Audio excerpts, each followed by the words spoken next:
It's Celeste from Ujjayi Studio, and day 18 of the 30-day keto experiment or keto challenge is over now. So, energy is not awesome today, but I'm really realizing that it has a lot to do with my days. Today happens to be a Thursday. You guys won't see this on a Thursday probably, but today is a Thursday for me. And I teach a class in the next city over, so I take the train, ride my bike to class, take the train literally back across the bridge, and then cycle out to teach another class, cycle back home, and then teach another class later. So there's a lot of back and forth. And I kind of had an aha moment this morning that, or not this morning, this afternoon, that I spend like 5-6 hours outdoors in the sun. And as I'm laying in bed, I'm not going to show you my sunburnt legs, but I've gotten some color, let's say. I've got a little bit of color on my skin, and that probably doesn't help with the energy levels, is what I'm getting at. Long story short, I was happy that today I was subbing my second class for this one prenatal yoga teacher, and I was pretty hard on myself during class.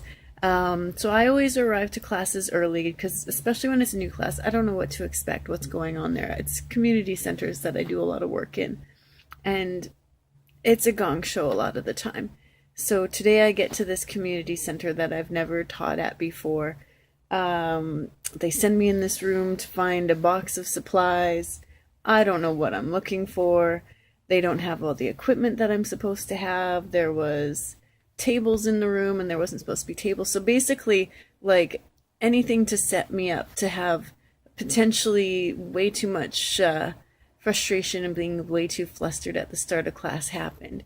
So thank goodness, got everybody in. And if I'm off to a weird start to my class, I always start class in a child's pose. I get everybody to start in child's pose. And that just gives me even a few minutes to breathe and relax and not have people look at me yet until I compose myself. So even though, like, the girls in the class were pretty serious, as in, like, I don't even know. Yeah, just there for yoga. And I like to tell jokes in class. There was not a lot of smiles being cracked at my jokes. But at the end, I had quite a few people thank me and wish that I taught more often. So that was really, it's not what I do it for, but I'm very happy to help people. And other than that, my weight has gone down a little bit, by the way. I actually have started checking my weight again. I'm not scared to anymore. So I'm still up a little tiny bit from what I was last week, but I'm down in general. I only have about half a pound that I've got to lose to get back on track. And this is going on way too long. So if you haven't seen Marinus's, check his out. Come on back tomorrow. We'll get you another update tomorrow when we're almost a third of the way through, or 2/3 of our way through.